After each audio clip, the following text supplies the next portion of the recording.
barcha mahluqatlarni yo'qdan bor etib, ni'matlab va tarbiyalab turgan, ma'bud bil haq bo'lgan Rabbimiz Allohga ko'ngil to'llarimizdan chiqqan ham sanalarimiz bo'lsa edi, rahmat uchun jibarilmish oxirgi payg'ambarimizga Muhammad Mustafa sallallohu alayhi va sallamga salovat shariflarimiz yetishib tursa edi, aning ahli baytina, aning sahobalarına ridvanullohi alayhim Alloh taolaning rizoligi bo'lsa edi, ham barcha mu'min va muslima qardoshlarımizga Alloh taolaning kitobi ortidan ham payg'ambarimiz Muhammad Mustafa sallallohu alayhi va sallamning sunnati ortidan ergan mu'min musulmon qardoshlarımizga Alloh taolaning salamlari bo'lsa edi. G'usüllanib ham tahoratlanib uliq bo'lgan Җомга namozining farzini o'tim deb kelgan mu'min musulmon qardoshlarima assalomu alaykum va rahmatullohi va barakatuh. Allah subhanahu wa ta'ala Maida surasining 6-oyatida bulay deb ayta: A'udhu billahi minashaitonirrojim. Wa ma yuridullohu liyaj'ala alaykum min harajin, walakin yuridu liyutahhirukum wa liyutimma ni'matahu alaykum la'allakum tashkurun. Allah Teala ayta: Allah sizga tarlıqni tilami, balki sizning pok bo'luğingizni tili, ham ne'matlarin sizga tuturib berirga tili. Shayot bergan ne'matlarına shukr etigiz deb ayta Allah Teala. Ham derislikda fikr yuritib qarasak, ko'pmi Allah Teala bizga ne'matlarin bergan, ko'pmi kun sayin berib tura, ham ko'pmi aliga berib turashi. Har birimizni olsak da ham endi umuman bütün insanlar, bütün indi kishi jamiyatine Allah subhanahu wa ta'ala ushbu ne'matlarni berib tura, hayvonlarni rizqlandira, qishlarni rizqlandira, hatto kichkina bo'lgan bijaklarga da Allah subhanahu wa ta'ala o'zining ne'matin nasib etgan. Hamda Allah subhanahu wa ta'ala bizni ong iyalari, biz aql iyalari bo'lganga ko'ra bizga Allah subhanahu wa ta'ala Qur'onni indirgan. Ham Qur'onda aytgan, shayot bergan ne'matlarına shukr etigiz deb aytgan. Ham bu bizga musulmon qardoshlarımizga qo'g'ilatirgan so'zlar. Bu so'zlarga biz endi ixtibor bilan qarorga tegishmiz. Kundan bir kunni payg'ambarimiz alayhi salatu vasallam bu hadisni endi Umar radhiyallohu anhudan keltirdilar. Endi kundan bir kunni payg'ambarimiz alayhi salatu vasallam bir endi xalqni ko'rdi. Ular orasida bir xotin o'zining bolasini yo'qotgan. Ham endi balasin bek tilmirib izlab yeri. Qo'yam ekan balam deb butun kishidan so'rashib yeri. Ham endi balasini ko'rib olganda nig'itib ani quchoqlab olgan. Siyib endi yaratib ham tezgina endi bitlaridan pishiroqlarini sirtib ani oshata boshlagan. Ham payg'ambarimiz alayhissalatu vasallam sahobalaridan shulay deb so'ragan: "Bu xotin o'z balasini o'tqa tashlay olar edimi?" deb aytdi. Sahobalar albatta bu xotinni ko'rganlar ham aytdilar: "Yo'q, Alloh taolo bilan ant etamiz, bu xotin bunday ishni ishlay olmas edi" deb aytdi. Ham payg'ambarimiz alayhissalatu vasallam bulay deb aytdi: "Alloh taolo o'z qillarin bu xotin o'z balasini jallaganga qaraganda nig'roq jalli" deb aytgan. Ya'ni nishik ani kishi o'zining balasi uchun qayg'ira, Alloh taolo bizning uchun har bir endi aning qili uchun tag'inda nig'roq qayg'ira, ham endi tag'inda nig'roq jalli deb aytgan payg'ambarimiz. Ham endi biz bu dunyoda yashaganimizda yosh musulmonlar Alloh taolaning rahmati deb qo'llanamiz bu so'zlarni. Lekin endi narsasi ol Alloh taolaning rahmati deb gil anglay olmaymiz. Ham endi alhamdulillah Alloh taolaning rahmati turunda shulay Abu Hurayra shunday hadisda aytgan, darslikda Alloh taolaning 100 rahmati bor degan, ham Alloh taolo shu 100ning birsingina bu dunyoga indirgan deb ayta payg'ambarimiz alayhissalom. Ya'ni endi qolgan 99 rahmati ulda bo'lsa endi musulmonlar uchun, jannat ahllari uchun Alloh subhanahu va taolo o'z huzurunda jannatda qoldirgan.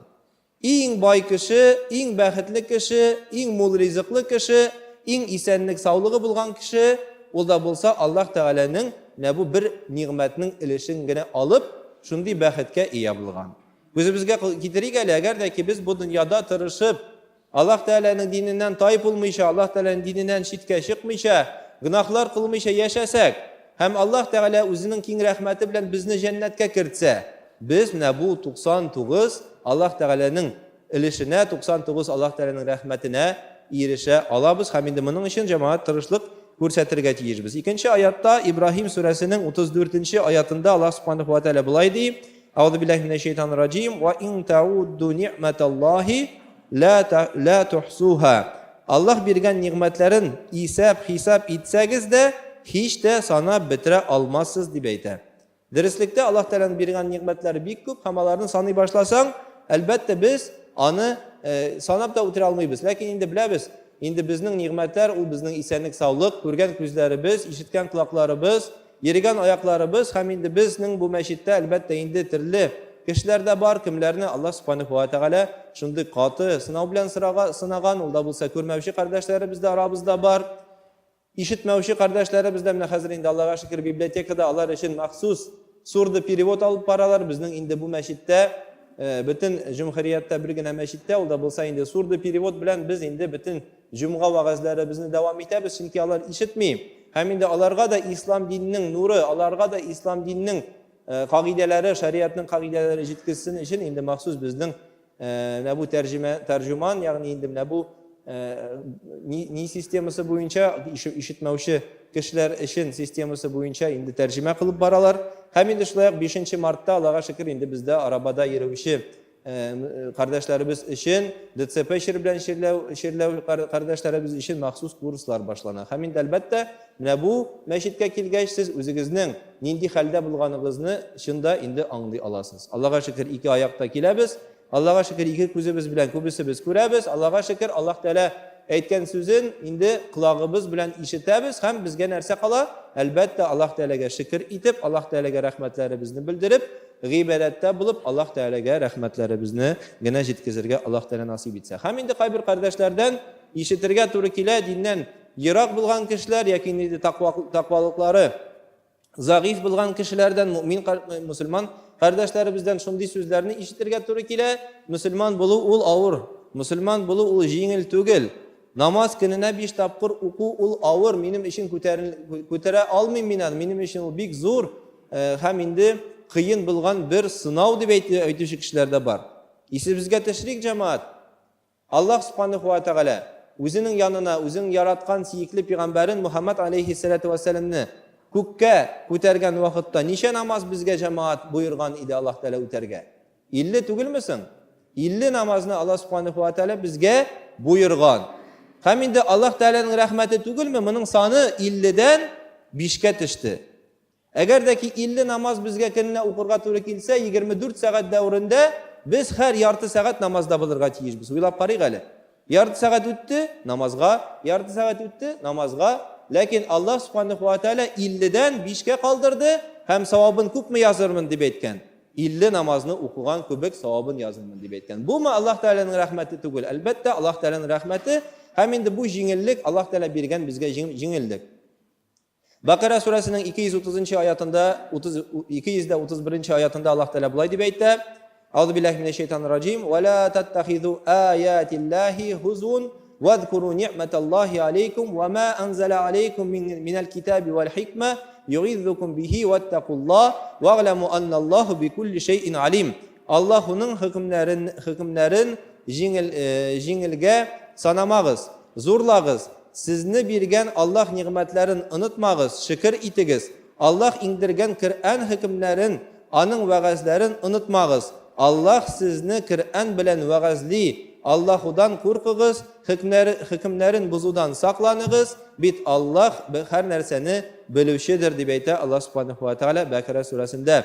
Һәм инде әлбәттә менә бу ниғмәтләр, Аллаһ Тәгаләнең биргән ниғмәтләре, ул һәр бер эшебездә һәр даим без аны сизеп торырга тиешбез. Һәм инде хәтта Аллаһ Субханаһу ва Тәгаләнең рәхмәте шундый киң. Пәйгамбәрбез алейхиссалату вассаламнан инде шундый бер хадис җиткезелә. Хәтта инде бу безнең кавымда түгел, алдан бездән булган яһүдләр арасында булган бер вакыйга, ул да булса зина кылучы хатын bir этнең су ишергә теләгән, тилмереп йөргәнне күреп, инде кыйга төшеп, үзенең аяк киемендә су җыеп, бу инде хайванны, бу этне ишергән өчен, су белән ишергән өчен Аллаһ Субханаһу ва Тәгалә аны җәннәткә керткән. Һәм инде икенче ниләрдә мәсьәләләр бар, ул да булса инде без әгәр дә ки инде юлда аунап яткан таш булсынмы, берәр ботак булсынмы, кешеләргә юл бирмичә торган берәр нинди шөп булсынмы, ул шөпне яки ботакны алып куйсак та, Аллаһ Тәгалә шуның ишендә, шундый бәләкәй эш ишендә Аллаһ Субханаһу ва Тәгалә безгә үзенең рәхмәте белән савабын яза. Һәм инде мондый ишраклар бик күп.